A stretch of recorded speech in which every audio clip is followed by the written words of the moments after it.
मेरी भाइयों और बहनों, एक संकल्प और है भारतीय जनता पार्टी की सरकार का, प्रधानमंत्री जी का, हमारा, क्योंकि वो विभाग भी मेरे पास है, और वो संकल्प है हर गरीब को मकान मिले। हर एक का सपना होता है छोटा हो, लेकिन एक पक्का मकान तो रहने के लिए जरूर हो। मेरी बहनों और भाइयों, मैं आपको बताना चाहता हूं, अब तक प्रधानमंत्री आवास योजना के अंतर्गत 1,36,376 मकान स्वीकृत किए हैं रायसेन जिले के लिए, जिनमें से 1,08,584 पूरे हो चुके हैं। पिछले 2 साल में 13 लाख से ज्यादा मकान मध्य प्रदेश सरकार को केंद्र सरकार ने दिए हैं। उन मकानों पे काम जारी है, लेकिन इसके बाद भी कई रह गए। गांव में जब भी हमारे विधायक जाते हैं, सांसद जाते हैं, तो सबसे ज्यादा बहनें इकट्ठी होती, देख लो जब टूटी टपरिया पड़ी है, जरा जगली में तो आ जाओ। सबके पक्के मकान होना चाहिए कि नहीं, बताओ? अरे बोलो नहीं, पक्के मकान होने चाहिए कि नहीं?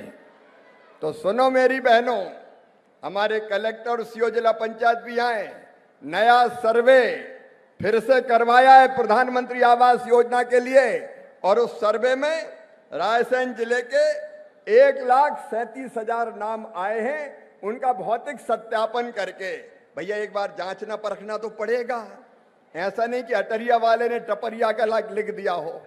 तो एक बार जांच करके जिनके कच्चे मकान हैं सबको पक्का मकान बनाने का पैसा दिया जाएगा, कोई बिना मकान के नहीं रहेगा। छोटा हो घर, पक्का तो हो, सर्दी गर्मी बरसात उनके बच्चे भी चैन की नींद सो सकें, आराम से सो सकें। और इस साल भी राज्य सरकार के मंत्री यहां बैठे, नरेंद्र जी, आपको और मुख्यमंत्री जी को मैं कहना चाहता हूं, फिर से इस साल, पिछले 2 साल में मकान दिए हमने आवास योजना के, इस साल भी हम मध्य प्रदेश को फिर से आवास योजना। सुनो रे भैया सरपंचों, केवल सरपंच नहीं, गांव वाले भी सुन लें। अब नई योजना विकसित भारत जी राम जी योजना 1 जुलाई से लागू की जा रही है। 1 जुलाई से इस योजना के अंतर्गत मध्य प्रदेश को लगभग 7,500 करोड़ रुपया दे रहे हैं। 9 महीना के लिए 7,500 करोड़ रुपया एक पंचायत के हिस्से में जब लगा लेना, कितने कितने आएंगे। और ये पैसा दिल्ली या भोपाल नहीं कहेगा कि कहां खर्च करना है, गांव वाले अपने जाजम पे बैठ के जो काम तय करेंगे गांव का, वो काम इन पैसों से किया जाएगा। अरे गांव में तय होना चाहिए कि नहीं, बताओ? जोर से बोलो, गांव में होना चाहिए कि नहीं? तो दिल्ली में तय नहीं होगा, भोपाल में तय नहीं होगा, केवल गांव वाले गांव में बैठ के तय करेंगे हमारे गांव में क्या काम होगा। ये आपके ऊपर छोड़ा है। इस साल 1,51,282 करोड़ रुपया विकसित भारत जी राम जी योजना के अंतर्गत खर्चा होगा, और 5 साल में 7.5 लाख करोड़ अगर ढंग से काम कर दिया तो गांव में कोई काम शेष नहीं बचेगा। आवेदन लेके कहीं दौड़ना नहीं पड़ेगा।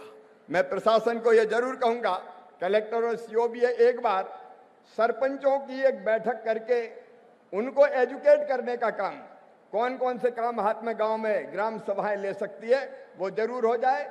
समय रहा तो मैं भी आ जाऊंगा, लेकिन इसका पैसा कैसे खर्च होगा, कौन कौन से कामों में होगा और कौन कौन सी औपचारिकताएं पूरी करनी पड़ेगी, वो ढंग से बताना जरूरी है, ताकि पहले दिन से ही गांव में ये काम प्रारंभ हो सके। बोलो, गांव में विकास के सब काम होना चाहिए कि नहीं? जोर से बोलो, होना चाहिए कि नहीं? तो ये विकसित भारत जी राम जी योजना उसके लिए वरदान बन के आई है। इसके अंतर्गत काम करेंगे। तब से दे रहे हैं, हमारे वर्तमान मुख्यमंत्री मोहन यादव भी अलग से 6,000 रुपया देते हैं। तो ये मध्य प्रदेश है जिसके किसानों को 12,000 रुपया मिलते हैं हर साल। लेकिन इसके साथ साथ इस शिविर में हमने कई तरह की योजनाओं का लाभ देने की कोशिश की है। किसान क्रेडिट कार्ड हर किसान के पास पहुंचना चाहिए। जिन किसानों के पास अब तक किसान क्रेडिट कार्ड नहीं है, अभियान चला के हम किसान क्रेडिट कार्ड उनके बनाएंगे। और आज भी आवेदन अगर आए होंगे तो उस पर सकारात्मक फैसला भारत की सरकार करेगी, ताकि हर किसान के पास किसान क्रेडिट कार्ड हो। मैं आपसे यह भी अपील करना चाहता हूं कि फसल बीमा योजना का लाभ जरूर उठाइएगा, उस योजना में भी आप सम्मिलित होइएगा। मेरे बहनों और भाइयों, एक जमाना था जब मध्य प्रदेश में जंगल राज हुआ करता था। खेती के लायक जो सिंचाई की जमीन थी वो ही बहुत कम थी, जैसे सुरेंद्र पटवा जी अभी बता रहे थे। लेकिन आज चारों तरफ सिंचाई की योजनाओं में हमने कोई कसर नहीं छोड़ी है। मुख्यमंत्री जी के नेतृत्व में अब भी उन पर काम चल रहा है। लेकिन आज जब मैं आया हूं तो केवल कृषि मंत्री नहीं हूं, कृषि मंत्री के साथ साथ मैं ग्रामीण विकास मंत्री भी हूं। और इसलिए सुरेंद्र जी, आज अकेले भोजपुर क्षेत्र के लिए, पूरे रायसेन जिले की बात नहीं कर रहा मैं, अकेले भोजपुर क्षेत्र के लिए ही आपकी 31 सड़कों की स्वीकृति प्रधानमंत्री ग्राम सड़क योजना के अंतर्गत दे रहे हैं। ये पूरी सूची अगर मैं पढ़ूंगा, अभी 31 तो हो गई, 13 तुझको अर्पण क्या लागे मेरा, इतना तो ले लो महाराज, बाकी फिर बची खुची बाद में देखेंगे। नमस्कार किसान भाइयों, केंद्रीय कृषि मंत्री शिवराज सिंह चौहान जी के 10 बड़े ऐलान। साथ ही आपको बता दें, उन्होंने जो है आवास योजना को लेकर बड़ा ऐलान किया है। पीएम आवास योजना के अंतर्गत 3 करोड़ आवास गरीबों को मिलेंगे, जिसका सर्वे भी हो चुका है और पहली किस्त लगभग 40,000 रुपये की जारी की जाएगी पीएम आवास योजना के अंतर्गत। साथ ही फसल बीमा की दूसरी किस्त 8,000 करोड़ रुपए जल्द मिलेगी, जो किसानों को पैसा मिलना है। साथ ही मुख्यमंत्री किसान कल्याण योजना का पैसा है मध्य प्रदेश के किसानों के खाते में, जो 83 लाख किसान भाई हैं उनके खाते में 2-2 हज़ार रुपये जल्द डलेगा, जो 14वीं किस्त के अंतर्गत पैसा आने वाला है। सीएम कल्याण योजना की 14वीं किस्त का पैसा जो है 83 लाख किसानों के खाते में पैसा डलेगा जल्द। और साथ ही आपको बता दें, उन्होंने जो है लखपति दीदी योजना के अंतर्गत हर महीने बहनों की आमदनी 10,000 रुपये महीने करवाने का भी ऐलान किया है और कई बड़े ऐलान किए हैं। जब आप लोग वीडियो को पूरा देखेंगे लास्ट तक तो आपको कुछ समझ में आएगा इसमें क्या क्या बताया गया है। किसान भाइयों, हमें इस बात की भी प्रसन्नता है, चाहे सिंचाई की प्रणाली हो, बीज संरक्षण हो, फसल विक्रय का केंद्र हो, हर एक जगह उनको अलग ढंग से माननीय दानी ने अपने ढंग से कराया है। ऐसे में जब मैं ये बात देखता हूँ कि उनने अपने शासन काल में इतना अच्छा प्रबंधन किया कि अगर अकाल भी पड़ जाए तो कोई भूखे नहीं मर सकता।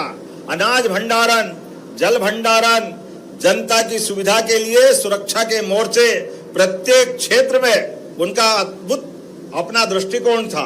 और किसानों के लिए तो जो श्रद्धा थी, हमारी सरकार भी इसलिए किसान कल्याण वर्ष मनाते हुए इस पूरे वर्ष को किसान समृद्ध वर्ष के नाते से जान रही है। ऐसे में बीते दिन कल ही हमने अपनी कैबिनेट के माध्यम से किसानों की आग्रह रहता था कि आप 0% तो ब्याज लेते हो, ब्याज तो लेते नहीं हो, लेकिन 31 मार्च ये थोड़ा अटकता है। 31 मार्च में फसल कट के आती नहीं है, ऐसे में ब्याज लगता है पूरे साल का।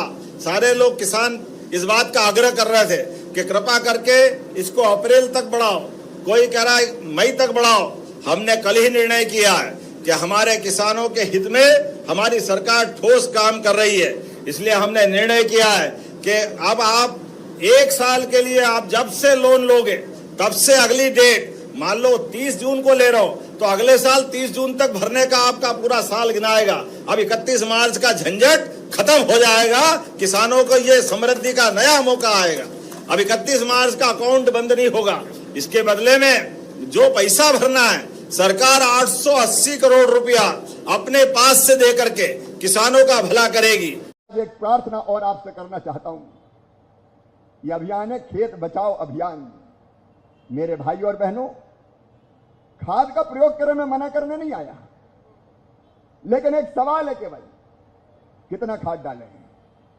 संतुलित प्रयोग से जमीन को नुकसान नहीं होता, लेकिन 1 साल 1 बोरी, अगले साल 1.5 बोरी, फिर उसके बाद 2 बोरी, उसके बाद 2.5 बोरी, उसके बाद 3 बोरी। आज देश के कई हिस्सों में ज्यादा खाद के इस्तेमाल के कारण, पेस्टिसाइड के इस्तेमाल के कारण हमारी जमीन, ये धरती माता लगातार खराब हो रही है, मिट्टी का स्वास्थ्य खराब हो रहा है। मेरे किसान भाइयों बहनों, ये धरती केवल मिट्टी नहीं है, ये धूल नहीं है, ये जीवित इकाई है। और बरसों से हमारे पूर्वज इसको कहते थे धरती माता, और इसकी पूजा करते थे। मैं तो बचपन से किसान परिवार में पैदा हुआ। जब बोनी पहले पूरी होती थी, खेत में बुआई, तो मिट्टी का ढेर लगा के उसी को धरती माता मान के हमारे यहाँ पूजा होती थी, क्योंकि ये माँ है हमारी। इसमें हजारों नहीं करोड़ों करोड़ जीवाणु रहते हैं। जीवाणु कई तरह के होते हैं, उनमें से केचुआ भी एक है। ये केचुआ जैसे जीवाणु धरती को उपजाऊ बनाते हैं, उर्वरक बनाते हैं। ऐसे कई जीव इस जमीन में काम करते हैं, लेकिन ये ज्यादा खाद और पेस्टिसाइड ने अब केंचुआ महाराज को ही खत्म कर दिया। धरती माता जहरीली हो रही मेरे बहनों और भाइयों। मैं आज हाथ जोड़ के कृषि मंत्री के रूप में कह रहा हूं, खाद की कमी नहीं है। खाद की व्यवस्था प्रधानमंत्री जी भारत सरकार पूरी करेगी, लेकिन खाद उतनी डालना जितनी धरती में तत्व की कमी हो और जरूरी हो। आप बताओ मेरे बहनों और भाइयों, अगर हम डॉक्टर के पास गए और ऐसी बीमारी जो हमें है ही नहीं, उसकी दवाई हमें लिख दी और हमने वो दवाई खा ली,